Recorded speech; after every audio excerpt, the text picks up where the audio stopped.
one of the things that's come up, I think Logan talked about it, and Joe might have as well, is how good the Rams are at kind of masking what they're doing. Like everything looks the same, and they have a bunch of different plays off of that. So just what is the challenge of going against an offense like that? Well, first it starts off with the coaching and the players. I mean, they got Coach McVay and those guys. They do a great job. O'Connell and Shane Waldron and Cromer. They're like the run game, pass game coordinator, the head coach, and the offense. They do a great job. And so there's an obvious effort by them to give the defense multiple looks, but like, okay, this look, here's a run, here's a pass, here's a drop back, here's a play action. It's hard, and the main thing you're trying to do is get the guys, our defensive players, to get their eyes in the right place and go through their progression. Okay, I think, and a big part of it, because if you're too simple and you go, okay, we're gonna play two calls versus these guys, then by the second half, by the second series, he might have you carved up. So as you add multiples to it, you try to attack their weaknesses. It's about putting the guy's eyes in the right place. And I know every team, game plans for their opponent, but do they, more than some teams, just kind of run what they run because they're so good at it? I won't say that. I know this. They attack your weaknesses, and if you haven't fixed stuff, they're gonna expose it. So I wouldn't say that. I can't speak for those guys, but they definitely have a scheme that they run. But you'll find that with most teams. Like most teams, like they're gonna be a stretch run team. They're a gap scheme run team. So they have a definite mode of how they want to operate. But there's definitely some game planning going on, and the best thing they do is adjust within the game. So you gotta make sure you're ready for that. Thanks, Pat. No problem. Dunleavy. Pat, I'm curious about Marcus Golden here. Yep. His snaps have gone way down since last year, and obviously you guys weren't here last year. He was playing about 80% of the snaps. Now he's playing about 30%. Is this because he was late to training camp and fell behind? He didn't have OTAs. Is he not in shape? Is he not the right fit for what you're trying to run? Why are his snaps so far way down from what Giants fans are used to seeing? Well, I would say it definitely has. Training camp starting, not a good fit. I don't think that has anything to do. That doesn't have anything to do with it. Each player, like whether it's Marcus, whether it's Blake Martinez, what we're trying to do is put the best players for the situation out there. And again, the thing is, I think Marcus does a great job. He works really hard at practice, and he's been productive out there for us for the plays he's been out there. It's just all based on game plan, how we use guys. But we got a long season here to go. I don't think it has anything to do with what happened in the spring or what have you like that. But I don't want to jump the gun. It's 3 games in, and we got a long way to go. And Marcus has been a very productive player in this league. He's a smart football player, has some savviness to him.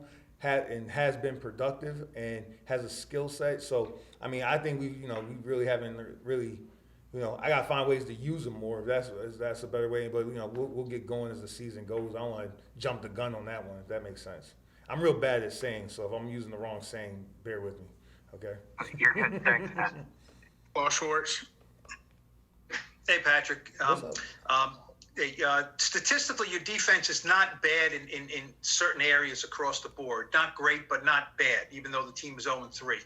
When you look at how much do you analyze those numbers, and what do you like about what you're doing? And conversely, what do you look at statistically and say, no good, this has got to get much better?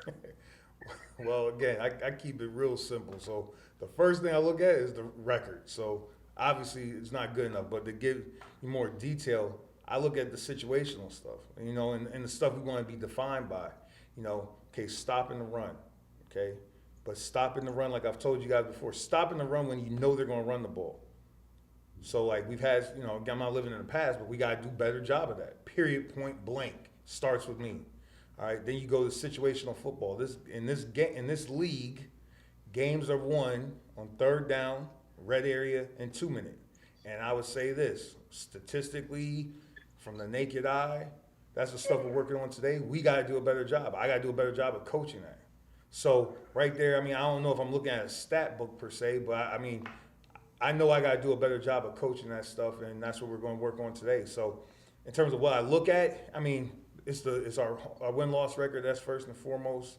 All right, and how we could have affected that, especially myself, and how I could coach better and get these guys and make sure I'm putting them in the right spot. But then it goes down from, then it goes to how we want to be defined in terms of our toughness, stopping the run, and stopping the run when we know they want to run the ball, and then situational football, because that's how games are won in this league. And then, and then the last part of it is turnovers. Need more turnovers. So again, I think, we're going to work on it today in practice. That's the only way I know how to attack it. Identify the weaknesses, work on the weaknesses, and try to be better tomorrow than we are today at those things. It's a lot. Right now, it's the beginning of the season. It's a lot to work out. But, I'm hard on myself. The players are hard on themselves. The coaches are hard on themselves. And, Joe's hard on us. But that's how you want it. It's the NFL. There's only 32 of these jobs. You got to figure it out.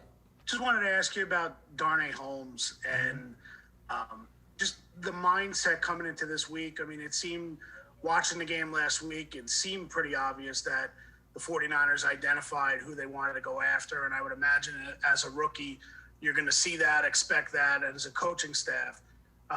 Coming into this week, have you taken some time to talk to Darnay about where he's at mentally, what you're expecting, maybe what mistakes, how he's going about correcting some of the mistakes that he's had? Obviously the penalty stands out from last week. I'm just curious your thoughts on that.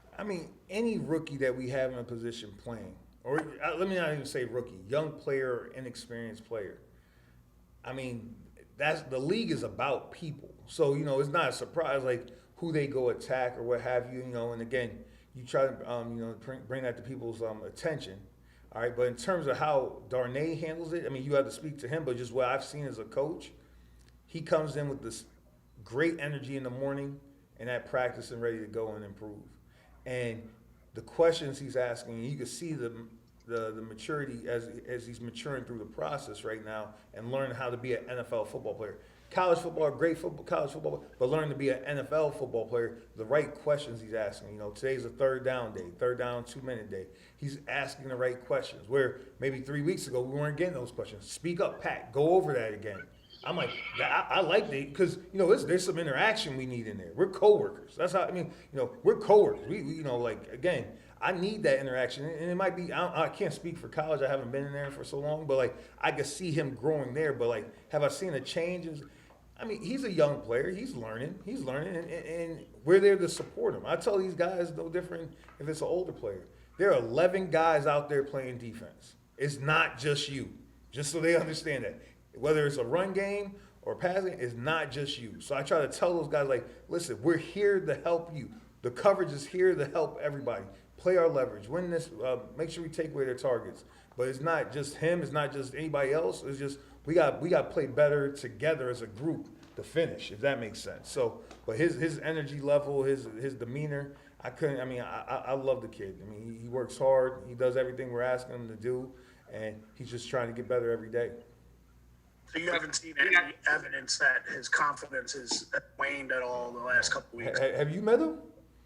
No, I have no worries that his confidence. He's a defensive back. How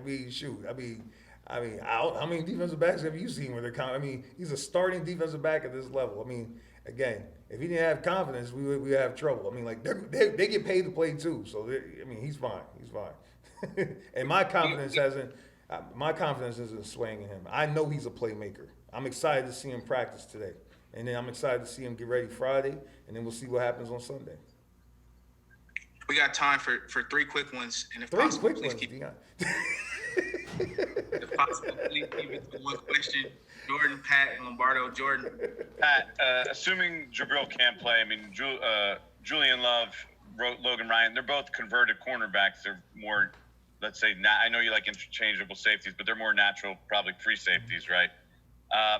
What does that change for you as a coach, and are you all right with that pairing of those two guys? Well, the good thing about those guys, they both can tackle. So that's one, and there's a willingness to be involved in the run game, so that it can still be interchangeable to a certain degree. The great benefit of it is the man-to-man coverage skills. Now now you're working with something right there. So now you want to go again. You're dealing with the Rams where these guys are all over the place. The shift motion. Here goes the missile motion, all that stuff like that. Now you got guys, he could play this coverage, he could play that coverage. You feel a little bit more comfortable if you're going with all the man stuff right there. So it gives you some more flexibility with that. Not saying we couldn't have done that with Pep or the other guys, but you're talking about true cornerback skills. I mean, that's a positive right there.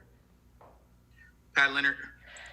Pat, what is going wrong consistently, in your opinion, with these end of first half touchdown drives, including the fact that they're getting in, from 10, 15, 13 yards out? I mean, the first thing, and it's not cliched, and it's a hard look at myself. I'm the one out there calling the defense, deploying these guys. I'm supposed to put them in the right spot. I got to do a better job of making calls, and I got to do a better job of coaching during the week to get them to understand what's going to be happening to them. So, we got to get that done. Until last week, it wasn't run game that got us. We were at least forcing them to third down. So last week, then they ran the ball in. So, now, so again, I honestly believe it starts with me, doing a better job of calling it, better job of explaining the situation to the fellas. Again, I'm not the guy to put the blame on them. I don't think it's on them. I got, because we're playing good run defense, and then all of a sudden they run the ball in. We're playing good pass. We're forcing them to third down, then they score on third down like the other weeks. So I got to do a better job. And, took a hard look at it. And we're studying it, and we're going to work on it today and work on it tomorrow and try to get it better. But, the number one culprit, I'll put it on me. Put it right on me. That's how I see it. I got to be better. Got to be better. Week 4 of the season, I got to be better. Last question here, Lombardo. Hey, Pat, with as dominant as James Bradbury's been, what are you guys missing from that other outside cornerback spot? And what do some of the younger guys need to show to kind of step up and solidify it there? The one thing that is funny, when you're dealing with young players, and this is just my experience over 11 or 12 years, whatever it's been, when you're dealing with young players, hey, let's play for this. In this situation, let's play for this.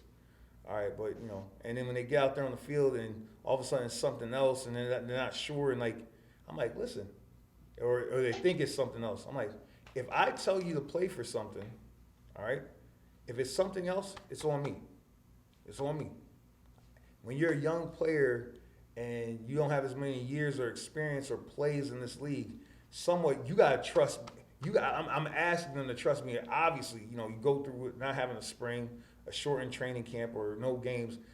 It's a process to learn that trust. You know what I mean? And I'm not saying the guys are out there I don't trust Pat, but just as a young player, it's natural. You're thinking about all the variables, and I'm saying, listen, I'm anticipating this variable right here. You play for that. If something else happens, it's on me. And I think as young players, when they start believing in that, and then they have success. Now, again, I have to be right, or they have to be right, and we got to have some success with it.